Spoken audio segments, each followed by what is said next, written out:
హల్లెలూయా. ఈ సమీక్షణ దేవాదేవుడికి మహిమ కలుగును గాక. హల్లెలూయా. నాకు ఇచ్చిన మాట అయితే కనుక అండి 5వ మాట అండి, లూకా సువార్త, యోహాను సువార్త 19వ అధ్యాయం 28వ వచనం అండి.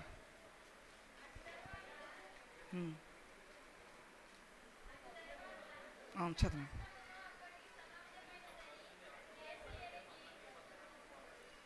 అదేం చదవండి. నేను దంపు కోరుచున్నాను నేను. హల్లెలూయా. నాకు 5వ మాట ఇచ్చారండి.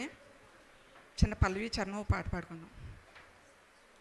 ఏ పాపమెరగని ఓ పావనామూర్తి పాప విమోచకుండా, నా పాలి దైవమా నా పాపముల కొరకు ఈ పాటలు నొందినావా, నా పాలి దైవమా నా పాపముల కొరకు ఈ పాటలు నొందినావా. హల్లెలూయా. ఇక్కడ యోహాను సువార్త మనకు 5వ మాట ఏంటంటే నేను దంపు కోరుచున్నాను. యోహాను సువార్త 19వ అధ్యాయం 28వ వచనంలోండి. అయితే ఈ మాట యేసు ప్రభువు వారు మాట్లాడగల కారణం ఏంటంటే, యేసు ప్రభువు వారు ఈ మాట మాట్లాడగల కారణం ఏంటంటే, ఆయన అట్లు తర్వాత సమస్తం అప్పటికి సమస్తమైందని యేసు ఎరుగు లేఖను నెరవేరును, నేను దంపు కోరుచున్నాను నేను. హల్లెలూయా. ఇక్కడ యేసు ప్రభువు వారికి దాహం వేస్తుందని అనుకుంటాం ఈ వాక్యానుసారంగా చూసుకుంటే. ఆయన దంపు కోరుచున్నానంటే అనుకోవచ్చు మనం ఏంటంటే ఇది ఆయన దాహం ఏంటంటే ఆత్మీయ దాహం అండి. హల్లెలూయా. ఆయన ఆత్మలతో అనేక ఆత్మలో వేదంతో నడిపించాలని, దేవుడి సన్నిధి చేర్చాలని ఆశపడ్డాడు. హల్లెలూయా. అయితే యోహాను సువార్త 4వ అధ్యాయం 27వ వచనం చూద్దామండి. యోహాను సువార్త చదవండి.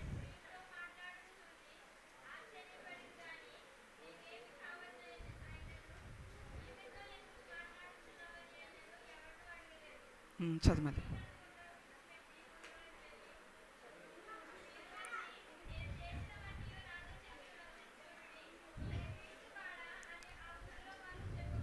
చాలమ్మా. హల్లెలూయా.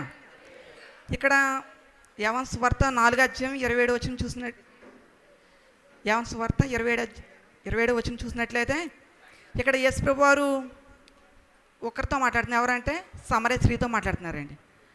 అంటే మిట్ట మధ్యాహ్నాన్న ఆమె ఏం చేసిందంటే తన నీళ్ళు తోడుకోవడానికి ఒక బావి యొద్దకు వచ్చిందండి. ఈమె తన కుండ విడిచి ఆ స్త్రీ తన కుండ విడిచి వెళ్ళి ఆ ఊరు వారికి ఈయన క్రీస్తు కాడా, నా సంగతి అంతా తెలియజెప్పి నేను క్రీస్తు కాడా అని నేను. హల్లెలూయా.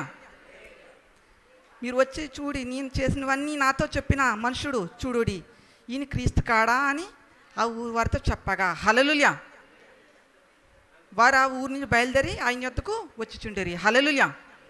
ఇక్కడ సమరయ స్త్రీ ఉందండి. సమరయ స్త్రీ ఏం చేసింది, యేసు ప్రభువు వారితో మాట్లాడి ఆ కౌరంతా ఎవరికి చెప్పింది, ఆ గ్రామస్తులకి చెప్పింది. హల్లెలూయా. అదే 5వ వచనం చదివినట్లయితే 6వ వచనం చదవండి. అక్కడ యాకోబు బావి ఉండెను గనుక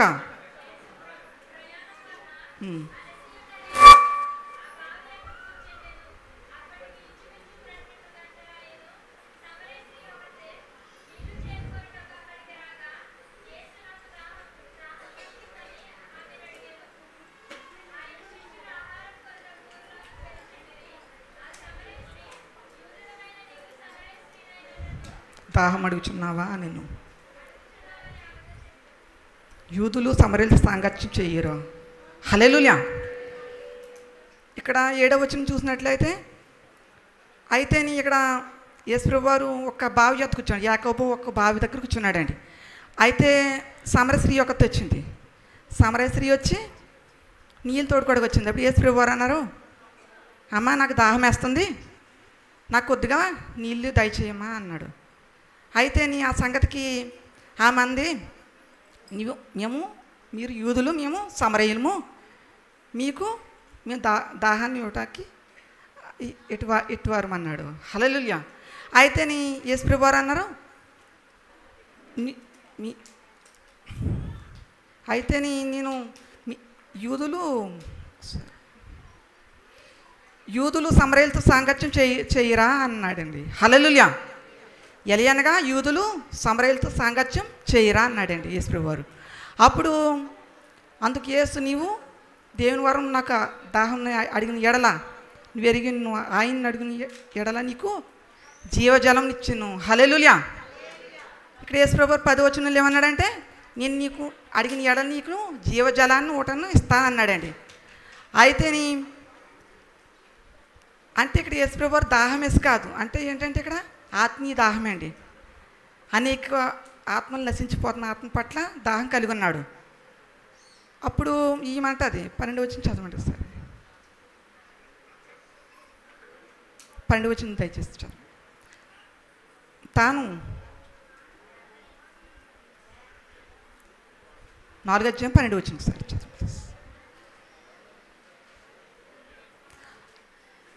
తాను తన కుమారులు పశువులు బావి యొద్దకు తాగు మా తండ్రి అయిన యాకోబు కంటే మీ గొప్పవాడవా ఆయన అడిగాను. సమరస్త్రీ ఏమనేసింది, యాకోబు కంటే గొప్పవాడవా అన్నదండి. హల్లెలూయా. అందుకు యేసు, ఈ నీళ్లు తాగి ప్రతివాడు మరలా దప్పుకొని కానీ నేనిచ్చు నీళ్లు తాగివాడు దప్పికోనడు. హల్లెలూయా. యేసు ప్రభువు వారు ఇచ్చే నీళ్ళు ఏంటంటే జీవజలం ఊటలండి. హల్లెలూయా. మన దాహం ఏదు. ఇప్పుడు ఎండాకాలం వచ్చిందంటే దాహం వేస్తుంది. ఎవరన్నా ఎక్కడికి తిన్నా తినకపోయినా కానీ ఏంటంటే ఏమి ఉండాలి, మనకు కూడా వాటర్ కావాలి. ఈవేళ రానక్క ఏమి ఏర్పాటు చేసింది, ద్రాక్ష రసం ఏర్పాటు చేసింది. కానీ ఏంటంటే అందరినీ కూల్ చేసింది. హల్లెలూయా. మన కూల్ అవ్వం లేదండి. హల్లెలూయా. కూల్ అవ్వం. ఎందుకంటే ఈ ఎండాకాలం సీజన్లో కూలింగ్ తాగుతారు, వాటర్ తాగాలి. హల్లెలూయా. అయితే యేసుప్రభు వారు ఏమన్నాడంటే, నీ పెనిమిటిని తీసుకురామ్మా. అప్పుడు నీకు అందుకు యేసు, నీవు 15 వచ్చిన ఆ స్త్రీ నేను దంపుకొరుచున్నానని ఎరిగి కొంత దూరం రాకుండా ఆ నీళ్లు నాకు దయచేయమని అడగగా, యేసు నీ వెళ్ళి నీ పెనిమిటిని తీసుకురామని నేను. ఆమె ఏమన్నా తెలుసా అండి, నాకు పెనిమిటి లేడా అన్నదండి. అప్పుడు అమ్మ నీకు పెనిమిటి లేడా, నీకు 5 పెనిమిట్లు ఉన్నారు కదా అన్నాడు. 5 పెనిమిట్లో ఇప్పుడున్నవాడు నీ పెనిమిటి కాదే నేను. హల్లెలూయా. యేసుప్రభు వారు ఎలా కనిపెట్టారు చూడండి.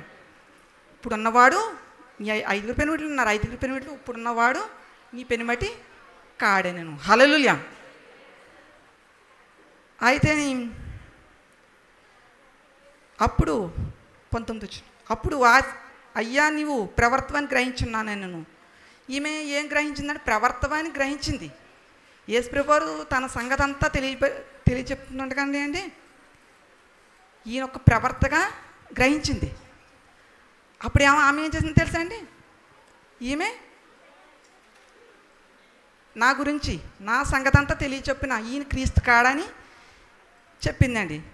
ఆ స్త్రీ క్రీస్తు అనే మెస్సీయ వచ్చినని నేను ఎరుగుదును, ఆయన వచ్చి మాకు సమస్తమును తెలియజేయగా చెప్పగా. ఎవరు యేసుప్రభు వారు చెప్తుంది, నువ్వు మెస్సీయాని నమ్ముచున్నాను, ఏంటంటే సమస్తం చెప్తున్నావు మాకు. నాకు తెలుసు నువ్వు కొత్త వ్యక్తివి, నాకు 5 భర్తలు ఉన్నట్టు తెలుసు, కానీ నాతో ఉన్నవాడు నా భర్త కాదని చెప్పావు. నువ్వు క్రీస్తువే నిజంగా, నువ్వు లోకరక్షకుడని నమ్ముతున్నానని తెలియచెప్పిందండి. దేవుని స్తోత్రం. హల్లెలూయా. అయితే ఒకసారి 31వ వచనం చదవండి దయచేసి.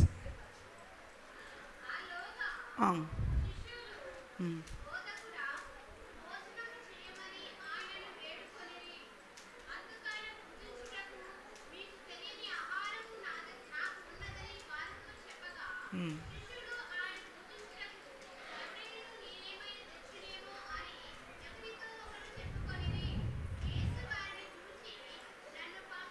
వాంఛిత్తు నెరవేర్చుటయు ఆయన పనితో దోముంటించుటయు నాకు ఆహారం అయి ఉన్నది. హల్లెలూయా.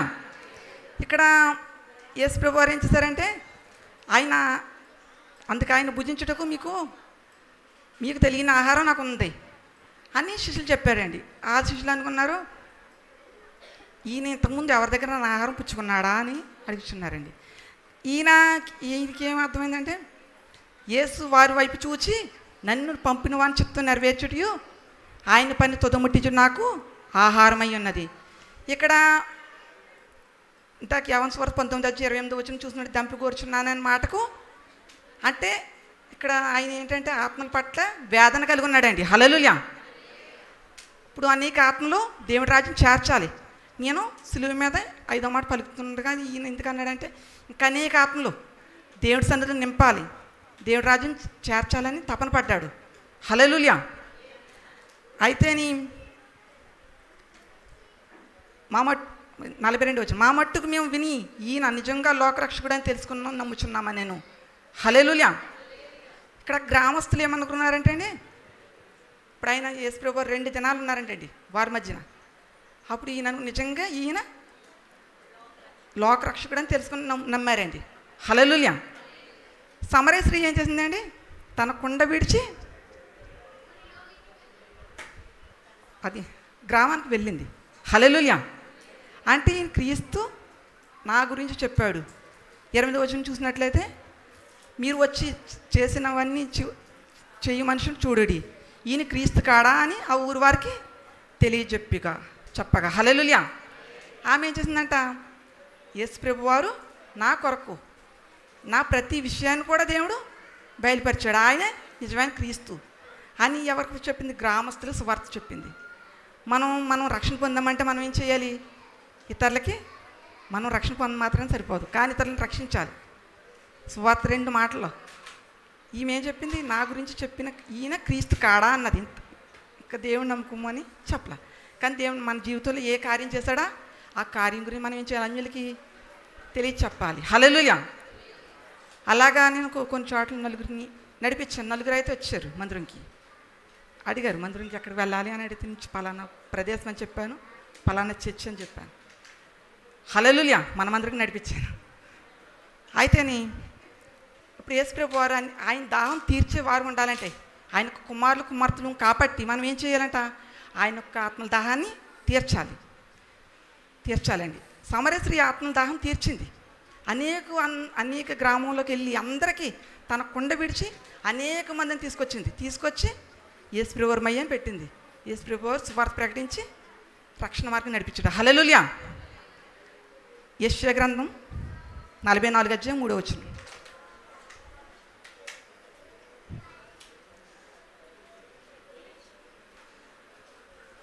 యెషయా గ్రంథం 43:44-3.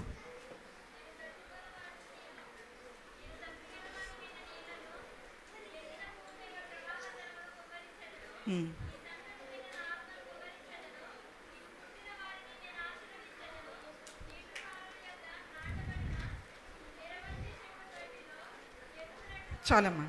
హల్లెలూయా. నేను దప్పిగలవాని మీద నీళ్లును ఎండిన భూమి మీద ప్రవాహ జలమును కుమ్మరిచ్చేదను.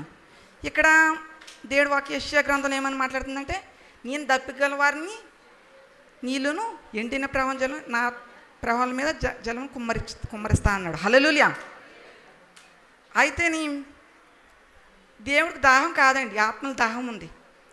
ఆయన అనుకో సిలువ మీద వేలాడుతున్నాడు కదా, మధ్యాహ్నం వేళ కదా, మన దాహం వేసిన దగ్గరకు వచ్చు. ఆయన ఏమిటంటే ఆయనకి ఆత్మల దాహం తీర్చాలి. యేసు ప్రభు వారు ఆయన దాహం తీర్చేవారు ఉంటే కనుక ఆయన కుమార్తెలు అవుతాము. హల్లెలూయా. ఆయన సమరయ స్త్రీ తీర్చింది, అనేక మందిని చేర్చింది. మనం అనుకుంటే ఇప్పుడు ఒక్కొక్క ఆత్మని దేవుడి సన్నిధి తీసుకొస్తే ఒక్కొక్క నక్షత్రాన్ని మనకి కిరీటంగా దేవుడు ఇస్తాడండి. ఎవరైతే మన ద్వారా వచ్చిన ఉంటారో వారు తీసుకొచ్చారు కాబట్టి ప్రభు వారు ఏం చేస్తారు? ఒక్కొక్క నక్షత్రంగా మన కిరీటానికి పెడతాడు. హల్లెలూయా. అలాగా మనం ఏం చేయాలి? సువార్త ప్రకటించాలి. నశించిపోయిన ఆత్మపట్ల మనం ఏంటి? తీవ్రత కలిగి ప్రకటించాలి. హల్లెలూయా. అయితే కీర్తన గ్రంథం 63:2 సరే.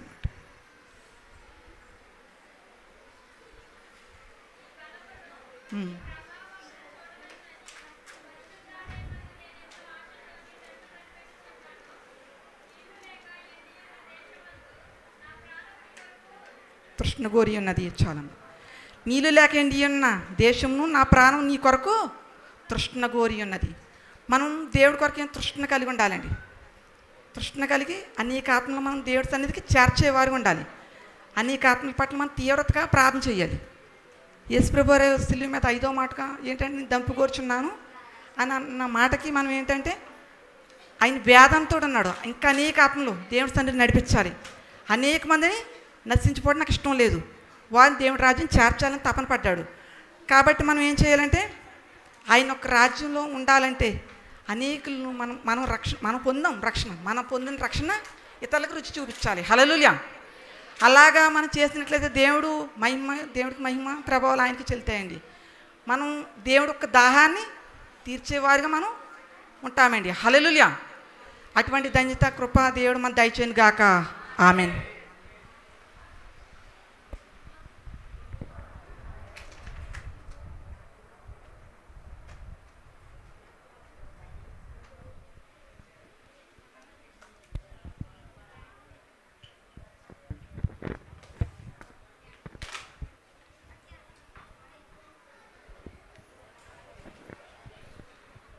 ముళ్ళ కిరీటమల్లి నీ శిరముపై జల్లాటమున మొత్తిరా,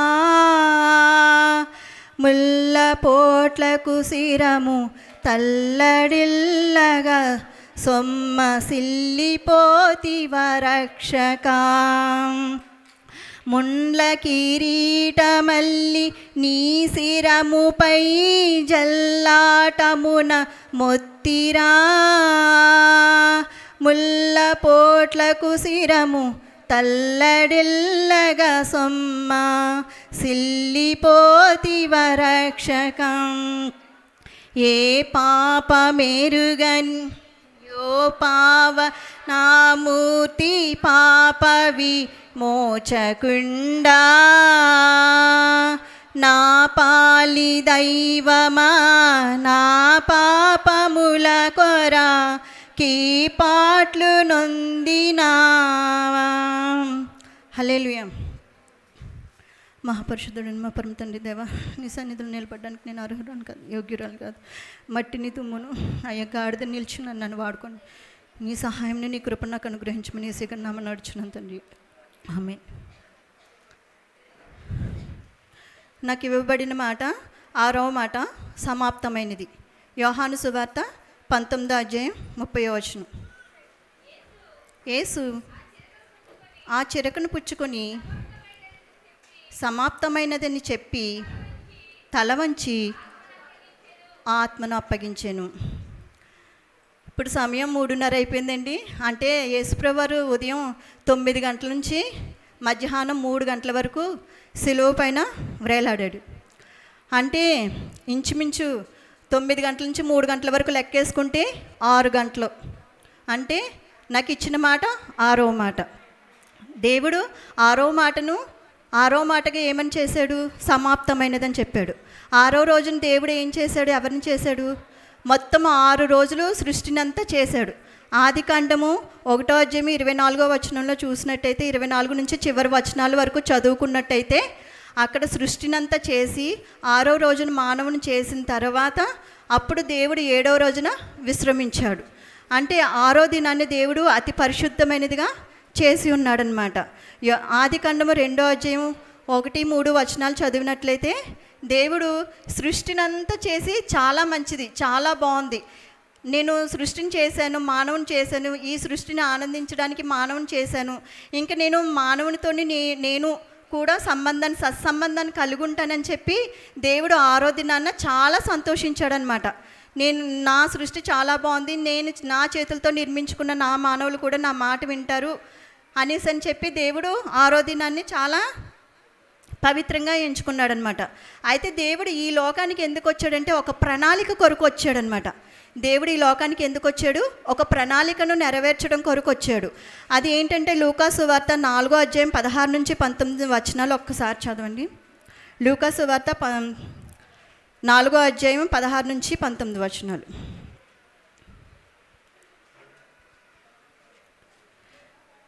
ఆ ప్రణాళిక ఏమైందంటే దేవుడు బీదలకు సువార్తను ప్రకటించడానికి, అలాగే ప్రభువు ఆత్మ నా మీద ఉన్నది, బీదలకు సువార్త ప్రకటించుటకే ఆయన నన్ను అభిషేకించెను,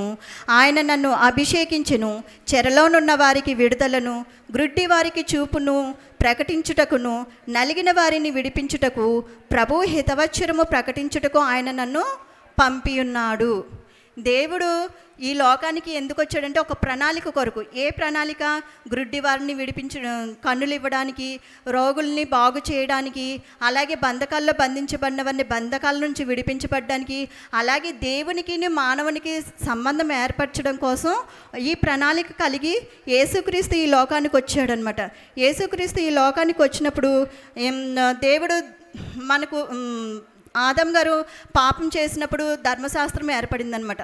ధర్మశాస్త్రం ఎలా ఏర్పడిందంటే ఆదాము దేవుడు చెప్పిన మాట వినకుండా తినవద్దన్న ఫలాన్ని తిని లోకానికి శాపం తీసుకొచ్చాడు. ఆయన తీసుకొచ్చిన శాపం వల్ల ఈ రోజు వరకు ఇప్పటి వరకు కూడా మనం అందరము బాధను అనుభవిస్తూనే ఉన్నాం. ఏదో ఒక బాధ, అప్పుల బాధ కానీ, గృహాల బాధ కానీ, బంధుత్వం బాధ కానీ, రోగాల బాధ కానీ, ఏదైనా సరే ఆ యొక్క ఆదాం గారు చేసినటువంటి పాపం వల్ల ఈరోజు కూడా మనం శిక్షను అనుభవిస్తున్నాం. కానీ యేసుక్రీస్తు వారు ఏమని చెప్తున్నారంటే రోమా అధ్యాయం 10వ అధ్యాయం 4వ వచనం ఒకసారి చూసినట్లయితే ధర్మశాస్త్రానికి సమాప్తి అయి ఉన్నాడు. యేసుక్రీస్తు వారు దేనికి సమాప్తి అయి ఉన్నాడంటే ధర్మశాస్త్రానికి సమాప్తి అయి ఉన్నాడు. అంటే ఆదాం గారు చేసినటువంటి పాపం వల్ల మనకు ధర్మశాస్త్రం ఇవ్వబడింది. అంటే పూర్వకాలంలో మనం ధర్మశాస్త్రం ఎలా ఉండేదంటే నరహత్య చేయవద్దు, నిన్ను కుడి చెంప మీద కొట్టినవన్నీ ఎడమ చెంప చూపించమని ఇప్పుడు చెప్పారు. కానీ పూర్వ రోజుల్లో అలా ఉండేది కాదు. నిన్ను కొట్టినవన్నీ తిరిగి కొట్టే, నిన్ను ఏడిపించినవన్నీ నువ్వు ఏడిపించే, ఈ రకంగా ధర్మశాస్త్రం ఉందన్నమాట. ఆ ధర్మశాస్త్రానికి సమాప్తి చెప్పడం కొరకు యేసుక్రీస్తు వారు ఈ లోకానికి ప్రణాళికగా వచ్చి ఉన్నాడనమాట. అంటే యేసుక్రీస్తు వారు ఈ ధర్మశాస్త్రానికి ఒక సమాప్తి కొరకు వచ్చి ఉన్నాడనమాట. అదే రీతిగా మనం దేవుని ఎంతలా అంటే దేవుడు మన కోసము ఈ ధర్మశాస్త్రానికి సమాప్తి చెప్పడం కొరకు తను తాను రిక్తునిగా చేసుకొని మానవుని స్వరూపంగా మానవుని రూపం ధరించుకొని లోకానికి వచ్చి తను పరలోకంలో ఉండటం కూడా గొప్ప భాగ్యం కాదని ఎంచుకొని నేను మానవులను రక్షించాలి, మానవుల కోసం నా ప్రాణాన్ని పెట్టాలని చెప్పి తన్ను తాను తగ్గించుకొని రిక్తునిగా ఈ లోకానికి వచ్చి ఆ ధర్మశాస్త్రానికి ప్రతి మానవుడు ప్రతి మానవుడు శిక్ష విధిస్తున్నాడు అనమాట. అంటే బలి అర్పించడం కానీ, తను పాపం చేశాడంటే ఒక అతను పాపం చేశాడంటే కోడెల రూపంలో కానీ, ఎడ్ల రూపంలో కానీ, మేకల రూపంలో కానీ ఈ రకంగా బలి అర్పించవలసి వచ్చేదనమాట. ధర్మశాస్త్రం ఏ చెప్తే అది చేయాల్సి వచ్చేది. మానవుడు ధర్మశాస్త్రానికి లోబడి ఉండాలన్నమాట. అంటే యేసుక్రీస్తు వారు ప్రణాళిక ధర్మశాస్త్రం నుంచి మానవుని విముక్తి చేయాలి. ఇది ఇంకా ఇక నుంచి నా ప్రజలు ఇబ్బంది పడకూడదని చెప్పి యేసు ప్రభు వారు ధర్మశాస్త్రానికి సమాప్తి అయి ఉన్నాడు. ఆ రకంగా ఎజ్రా గారు 9:13 ఈ యొక్క యేసుక్రీస్తు వారి యొక్క త్యాగాన్ని గ్రహించి నువ్వు ఎజ్రా గ్రంథం 9వ అధ్యాయం 13వ వచనంలో చూసినట్లయితే నువ్వు మా దోషములకు రావాల్సిన శిక్షలో కొంచెమే మా మీద ఉంచును. అంటే చూడండి ఎంతగా తగ్గించుకుని ప్రార్థన చేశారు. మనం యేసుక్రీస్తు వారు చేసినటువంటి త్యాగాన్ని గుర్తించి ఆయన మన కోసం ఎందుకు ఈ లోకానికి వచ్చాడు, దేనికోసం ఈ లోకానికి వచ్చాడని ఆయన యొక్క త్యాగాన్ని గుర్తెరిగి మనం ప్రార్థన చేసినట్లయితే ఆ శిక్షలో మనకు ఏమీ ఉండదన్నమాట. ఎందుకంటే యేసుక్రీస్తు వారు ఈ లోకానికి వచ్చినటువంటి ప్రవచనాలు సమాప్తమైనది. తర్వాత క్రీస్తు బలి ద్వారా అన్ని బలులు సమాప్తమైందనమాట. బలులు ఆ రోజుల్లో బలులు భయంకరంగా ఉండేదన్నమాట. ఏదైనా చిన్న తప్పు చేసేటప్పటికి యాజకుడి దగ్గరికి వచ్చి బలి అర్పించాల్సింది. కోడెలను కానీ, ఎడ్లను కానీ, మేకలను కానీ, పావురపు పెట్టెలను కానీ పక్షులను కానీ ఇలాంటివన్నీ బలి ఇవ్వాల్సి వచ్చేదన్నమాట. అయితే యేసుక్రీస్తు వారి యొక్క ప్రణాళికను ఆ యొక్క బలుల నుంచి కూడా మనల్ని విడిపించిందనమాట. ఆయన శిలువ మరణం, ఆ యొక్క మరణం మనం యేసుప్రభు వారి నుంచి విడిపించింది. అలాగే సాతాను యొక్క అధికారం నుండి, ఆ సాతాను యొక్క బంధకాల నుండి కూడా మనల్ని విడిపించింది ఆయన మరణం. దేవుని యొక్క మరణం మనల్ని విడిపించింది. ఈ లోకంలో ఎవరైనా మరణిస్తే దేనికైనా మనకు విడుదల వస్తుందా? అయ్యో చనిపోయాడని అంటాం. కానీ యేసుక్రీస్తు వారి యొక్క మరణం అన్నది పాప బంధకాల నుండి మనల్ని విడిపించిందనమాట. సాతాను నుండి మనల్ని విడిపించింది. అంటే ఏ రకంగా అంటే అన్ని రకాల ప్రవచనాలు సమాప్తమైనవి, క్రీస్తు బలి ద్వారా అన్ని బలులు సమాప్తమైనవి. సాతాను యొక్క అధికారం మనిషిపై ఉండకుండా ఆ యొక్క అధికారాన్ని కూడా యేసుక్రీస్తు తన శిలువ మరణం ద్వారా సమాప్తి చేశాడు. ఇక మీదట మనకు ఎటువంటి శిక్షా విధి లేదు. క్రీస్తు యేసునందున్న వారికి ఏ శిక్షా విధియు లేదు. ఏ శిక్షా విధియు లేదు అనేసి దేవుడు ఎప్పుడైతే చెప్పన్నాడో, సమాప్తమైనదని చెప్పున్నాడో, అప్పుడే దేవాలయం యొక్క తెర అడ్డుగా రెండుగా చిరిగిపోయింది.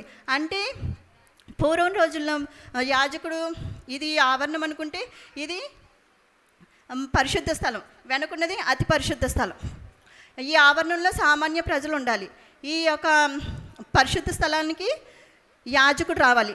అతి పరిశుద్ధ స్థలంలోనికి ప్రధాన యాజకుడు మాత్రమే వెళ్ళాలి. అంటే మనము దేవుని సన్నిధికి వెళ్ళాలంటే మీడియేటర్లు ఇద్దరు ఉండాలి. ఆ మీడియేటర్ల దగ్గరికి మనం వచ్చి, అంటే యాజకుడి దగ్గరికి వచ్చి మనం బలి అర్పిస్తే ఆ యాజకుడు వెళ్ళి సంవత్సరానికి ఒక్కసారి మాత్రమే ప్రధాన యాజకుడు పరిశుద్ధ ఆలయంలోనికి వెళ్తాడనమాట. ఆ ప్రధాన యాజకుడు చుట్టూ ఒక బెల్ట్ కట్టి గంట కడతారనమాట. గంట కట్టి పెద్ద తాడుతోటి లోపలికి పంపిస్తారు. ఎందుకంటే ఆ గంట కదులుతున్నంత వరకు అతను బ్రతికున్నాడని. ఒకవేళ ఆ గంట శబ్దం వినపడిపోతే వెంటనే ఆ తాడు పెట్టి బయటికి లాగడానికి. అంటే కనీసం మనిషి చనిపోయాడు, ఆ ప్రధాన యాజకుడు చనిపోయాడని ఈ సామాన్య ప్రజలు ఆ యొక్క పరిశుద్ధ స్థలానికి చేరడానికి అవకాశం లేదనమాట. అందులోనికి మనం ప్రవేశించకూడదు. అటువంటి అతి పరిశుద్ధ స్థలంలో ఉన్నటువంటి ఆ యొక్క తెర రెండుగా చిరిగిపోయింది. ఎలా చిరిగిపోయింది? యేసు ప్రభు వారు చనిపోవడం ద్వారా సమాప్తమైనదని మాట చెప్పడం ద్వారా ఆ దేవాలయం యొక్క తెర రెండుగా చినిగిపోయింది. అంటే ఇప్పుడు ఇక్కడ నుంచి ఏంటి, మీడియేటర్లు లేరు, ఎవ్వరూ లేరు. మనమే దేవునికి దగ్గరగా వెళ్ళిపోయి ప్రభువా, నా దేవా, నా తండ్రి అని మనం మొరపెడుతున్నాం. ఎందుకు? క్రీస్తు మన కొరకు చనిపోయాడు కాబట్టి దేవాలయానికి, ఆ యొక్క దేవునికి మనకు ఉన్న అడ్డు తెరను దేవుడు తొలగించేశాడు ఆయన మరణం ద్వారా. ఇక నుంచి మనం అనాథులం కాదు, ఇక నుంచి మనం బలహీనులం కాదు. మనం ఎప్పుడు బలహీనులమో అప్పుడే బలవంతులం. క్రీస్తు యేసునందున్న వారికి ఏ శిక్షా విధియు లేదు. ఇక మీదట మనం శిక్షకులం కాదు, దేవుని ప్రేమికులం మాత్రమే. మనం దేవుని కోసం ఉండాలి. అంటే ఆ దేవుడు తన ప్రాణం ద్వారా సమస్తమును ముందున్నటువంటి ఆ యొక్క పనులన్నీ సంపూర్తి చేస్తున్నాడు. యోహాను సువార్త 17:4 చూసుకున్నట్లయితే, చేయుటకు నువ్వు నాకు ఇచ్చిన పని యావత్తు నేను సంపూర్ణం చేసి తిని. అంటే దేవుడు ఏ చేసిన సంపూర్ణంగా చేశాడనమాట. తల్లి యొక్క బాధ్యత కానీ, ఆ యొక్క క్షమించడం కానీ, ఆ యొక్క క్షమాపణ కలిగి ఉండడం కానీ, ఆ యొక్క రక్షించడం కానీ, ఏదైనా సరే దేవుడు సంపూర్ణంగానే చేశాడు. ఆ సృష్టిని చేసినప్పుడు కూడా సంపూర్ణంగానే చేశాడు. ఇది చేయలేదు, అది చేయలేదన్న మాట లేదు. అంటే దేవుడు ప్రేమమూర్తి ఉన్నాడు కాబట్టి మనమందరము దేవునికి దగ్గర అవ్వడం కోసము దేవుడు తన ప్రాణం ద్వారా మన అందరికీ శిక్షావిధి కలగకుండా దేవుడు మనల్ని ఎంతగానో కరుణించాడనమాట. ఒక చిన్న పాప గోల్డ్ చైన్ వేసుకుని మెడలో సిలువ ధరించుకొని స్కూల్కి వెళ్ళింది. స్కూల్కి వెళ్ళుంటే ఆ యొక్క టీచర్ అన్నారు, నీ సిలువ, నీ క్రాస్ ఇలా ఉండదు, మీ జీజస్ వేసుకున్న క్రాస్ గరగ్గరగ్గా బరువుగా ఉంటుంది, గరుగ్గా ఉంటుంది, నువ్వేంటి బంగారం సిలువ వేసుకున్నావు అనేసి అన్నప్పుడు ఆ పాప ఏం చెప్తుందంటే, అవును, నా యేసయ్య బరువైన మ్రానును ఆ సిలువను మోసుకొని ఈరోజు నాకు బంగారు జీవితాన్ని ఇచ్చాడు. నా యేసే నా కోసం ఆ రోజు ఆ బరువైన సిలువను మోయకపోతే ఈరోజు నేను ఈ బంగారు సిలువను ధరించడానికి అర్హత లేని దాన్ని వాళ్ళ టీచర్కి చెప్తుంది అనమాట. ఆ రీతిగా మనం ఏం చేయాలంటే, దేవుడు మన కోసం ఏం చేశాడు, ఇన్ని రోజులు 40 దినాలు మనం దేవుని సన్నిధికి వచ్చాము, దేవుని మాటలు విన్నాము, దేవుడు ఏం చెప్పాడు, సేవకులు ఏం చెప్పారు, సేవకులకు మనం లోబడుతూ ఆయన ఆజ్ఞల్లో మనం నడుచుకుంటూ ఇక నుంచి ఎలా జీవించాలి. 2 కొరింథీ ఒకసారి చూడండి. 2 కొరింథీ 5:15 చూసినట్లయితే,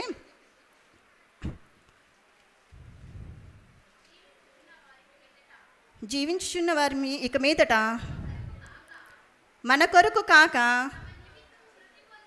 తమ నిమిత్తము మృతి పొంది తిరిగి లేచిన వాని కొరకే జీవించుటకు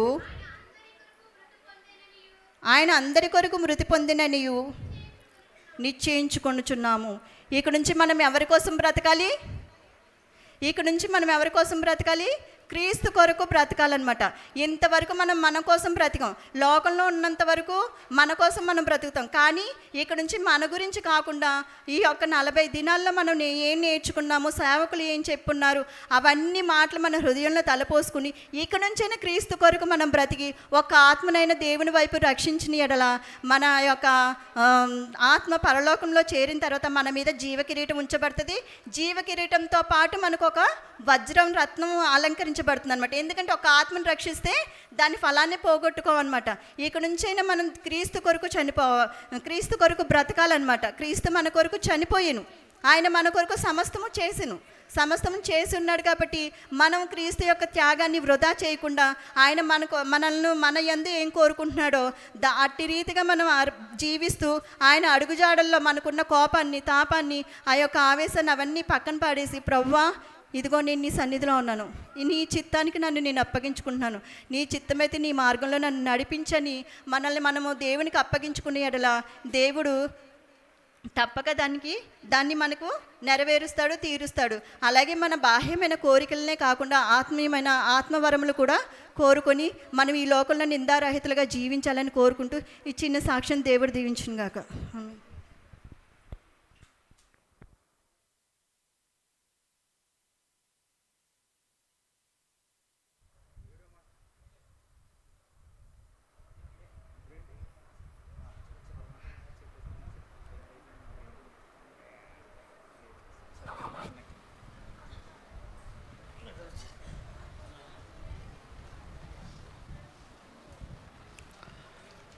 కటకట పాప సంకటం బాపుటకింత పటు బాధ నొందినావా. కటకట పాప సంకటము బాప పటు బాధ నొందినావా. ఎటువంటిది ప్రేమ, ఎటువంటిది శాంత, ఎటుల వర్ణింత స్వామి. ఏ పాప మిరుగని యో పావనమూర్తి పాప విమోచకుండా. నా పాలి దైవమా పాపముల కొర ఏ పాటలు నందినావా. దేవునికి స్తోత్రం. హల్లెలూయా. 7వ మాట,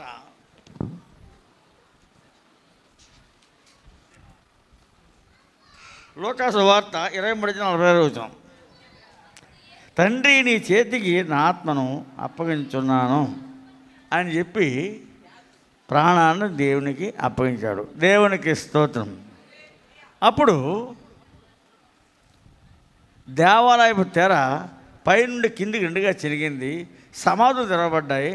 నిద్రించే అనేక మంది ఏంటంటే సమాధుల్లోంచి లేచి ఆయనతో కూడా పరదేశుకి వెళ్ళారు. దేవునికి స్తోత్రం. హల్లెలూయా. పరదేశుకి వెళ్ళారు. యేసయ్య అయితే తండ్రి దగ్గరికి ఏంటంటే ఆ రక్తాన్ని తీసుకుని పరలోకానికి వెళ్ళారు. దేవునికి స్తోత్రం. లేఖనం ప్రకారముగా మత్తయి సువార్త 27:57 చదువుకున్నట్లయితే యేసు శిష్యుడిగా ఉన్న అరిమత యేసు అను ఒక ధనవంతుడు సాయంకాలం అయినప్పుడు పిలాతు వద్దకు వచ్చి యేసు దేహం తనకి ఇమ్మని అడుక్కున్నాడు. దేవునికి స్తోత్రం. అరిమత యేసు అంటే ఎవరండి? ఎవరు తరగిన యేసు ప్రభు యొక్క శిష్యుల్లో ఒకడు. 12 మంది శిష్యులు మాత్రమే కాదు. అందుచేత ఏంటంటే అరిమత యేసు ప్రభు యొక్క శిష్యుడు. ఏంటంటే యేసు ప్రభు యొక్క దేహము తనకిమ్మని అడుక్కున్నాడు. దేవునికి స్తోత్రం. ఆ దేహమును తీసుకుని ఇది ఏంటంటే దేవుని లేఖనం ప్రకారంగా యెషయా గ్రంథము 53 12వ చదువుకున్నట్టయితే ఆయన గొప్పవారితో సమాధి నియమిస్తుందని చెప్పి లేఖనాలు ఉన్నాయి. అందుచేత అరిమత యేసు ఏంటంటే ఒక ధనవంతుడు, యోసేపు అను ఒక ధనవంతుడు సాయంకాలం అయినప్పుడు పిలాతు వద్దకు వచ్చి యేసు దేహం తనకి ఇమ్మని అడుగుగా పిలాతు దానిని అతనికి అప్పగించి ఆజ్ఞాపించాను. యోసేపు ఆ దేహం తీసుకుని శుభ్రమైన భారన్న నారబట్టతో చుట్టి తాను రాతితో తొలిపించుకున్న కొత్త సమాధిలో అతన్ని ఉంచి సమాధి ద్వారము పెద్ద రాయి పొర్లించి వెళ్ళిపోయాను. మగ్దలేని మరియా యోసేపుయు అక్కడనే సమాధి ఎదురుగా ఉండేది. దేవునికి స్తోత్రం. అని చేత అరిమత యేసేపండి ఒక యేసుప్రభు శిష్యుడు, ఆయన గొప్ప ధనవంతుడు, ఆయన దేవుని రాజ్యం కొరకు రక్షణ పొందాడు, దేవుని రాజ్యం ఎదురు చూస్తూ ఉన్నాడు. ఆయన యేసుప్రభు యొక్క దేహాన్ని తనకి ఇమ్మని పిలాతుని అడిగితే, అయితే ఇంతలోనే ఆయన చనిపోయాడని చెప్పి అని చేశాడంటే ఆ దేహం ఇచ్చాడు. ఆ మేకులతో బిగించబడినటువంటి యేసుప్రభుని విప్పి దింపి ఏం చేశాడంటే ఆయన కూడా తొలుచుకున్నటువంటి రాజ్ సమాధిలో కొత్త సమాధి, దాంట్లో ఏంటంటే యేసుప్రభుని నారవస్త్రాలు చుట్టి ఆ యొక్క సమాధిలో ఉంచి ఆ సమాధిని భద్రం చేసి అక్కడ యోసేపు మగ్దలేని మరియు వేరొక మరియు అక్కడనే ఉండి సమాధి ఎదురుగా కూర్చుండేది. అయితే యేసుప్రభు వారు లేఖనాల ప్రకారంగా ఆయన ప్రాణం పెట్టేసి లేఖనం ప్రకారంగా ఆయన యొక్క శరీరాన్ని సమాధి చేశారు. యేసుప్రభు వారు సమాధిలో ఉన్నారు. శిష్యులు అన్నారు కదా, అయ్యా పిల్లల దగ్గరికి వెళ్ళి ఆ వంచకుడు తాను బ్రతుకున్న సమయంలో ప్రసంగం చేశాడు, నేను 3వ రోజు లేచిపోతాను అని చెప్పి అన్నాడు. అని చేత శిష్యులు వచ్చి ఆ శవాన్ని ఎత్తుకుపోయి దాచిపెట్టేసి ఆయన లేచాడని చెప్పి ప్రసారం చేసినట్లయితే మొదట వంచిన కంటే కడపడం చాలా ఘోరమైంది.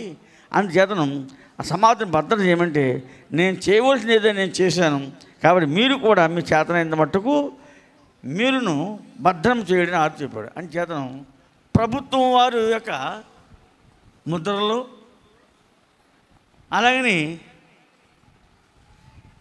ఈ యొక్క మతాచార్యుల యొక్క వారి యొక్క ముద్రలు ఆ సమాధికి ముద్రించి అలాగే ఆ యొక్క తాళాలు బిగించి కావలవారు, ప్రభుత్వ కావలవారు ఉన్నారు, అలాగే రాణి వారి యొక్క కావలవారు వాళ్ళు కూడా ఉన్నారు, మతాచార్యుల యొక్క కావలవారు ఉన్నారు. ఆ కావలవారు ఈ కావలవారు గస్తీ చేస్తున్నారు. గస్తీ అంటే అర్థం ఏంటంటే వాళ్ళ కాడి నుంచి ఇలా వస్తుంటే వీళ్ళ కాడి ఇలా వస్తుంటే ఇద్దరు ఏకమయ్యి వాళ్ళు ఒకరు మాట్లాడుకుని మళ్ళీ అలాగే పోతుంటే వీళ్ళు ఇలాగే పోతుంటే ఆ తెల్లవార్లు ఆ ఇంచుమించుగా 3 రోజులు అలా గస్తీ కాస్తున్నారు. దేవునికి స్తోత్రం. హల్లెలూయా. మిగిలిన చరిత్ర ఈస్టర్ రోజున పునరుద్ధరణ కాబట్టి సమాజం లేచి వెళ్ళిపోతాడైనా కావలి కాస్తూనే ఉన్నారు, ముద్దలుగానే ఉన్నాయి, బండ కూడా అలాగే ఉంది, బండ దొర్లించబడింది, ముద్రలు విడిపోలేదు, తాళాలు బద్దలైపోలేదు. కానీ యేసుప్రభు వారు ఏంటంటే బయటకు వచ్చేసి ఆయన శిష్యులతో చెప్పినట్టుగా గలిలయకి వెళ్ళిపోయారు. దేవునికి స్తోత్రం. గలిలయ ఈ యొక్క చరిత్రని ఆదివారం ఈస్టర్ పునరుద్ధరణ కాబట్టి ఆ రోజుని విన్నాం. అందుచేత ఏంటంటే ఈ చక్కని వాక్యాన్ని మొత్తం మీద 7 పిల్లలు చక్కగా ముచ్చడించారు కాబట్టి కాస్త ఆలస్యమైంది. అంటే ఎప్పుడు ఇంత ఆలస్యం అవ్వలేదు, ఈసారి ఆలస్యమైంది. అయిందా? ఎప్పుడు ఇంత ఆలస్యం అవ్వలేదు. అందుచేత ఏంటంటే ఆలస్యమైనంత మాత్రం అందుకుండా జాగ్రత్తగా మరి ఈ సమయాన్ని సద్వినియోగించుకునేందుకు మీకు వందనాలు చెల్లిస్తూ ఈ వాక్యాన్ని హృదయంలో భద్రపరుచుకుని తలపోసుకుంటూ వెళ్ళవలసింది పొరపాటు మనవి చేస్తున్నటువంటి వాక్యాన్ని నేను ముగిస్తున్నాను. ప్రార్థన చేసుకుందాం. ప్రార్థన. మహాగండం మహోన్నతమైన ప్రభువా, యేసు నీ పరిశుద్ధమైన పాదాల ప్రభు వందనాలు తండ్రి. మీరు ప్రభా క్రీస్తు శకం తండ్రి 33వ శతాబ్దంలో ప్రభానికి స్తోత్రం తండ్రి మీరు శిలువయజ్ఞం అయ్యారు. ఆ యొక్క ఆ శిలువయజ్ఞ మహోత్సవాన్ని పర్వదినముగా క్రైస్తవ ప్రపంచం అంతా కూడా ప్రభా ఇది ఆచరిస్తూ చక్కగా ప్రభా మందిరాల్లో లేఖనాలను ధ్యానిస్తూ ఉంటుండగా అదేవిధంగా ఈ సమయంలో కూడా ఇక్కడ విధంగా జరపడానికి మీరు సహాయం చేశారు. వచ్చిన బిడ్డలందరూ కూడా మరి ప్రభా ఆలస్యమైనను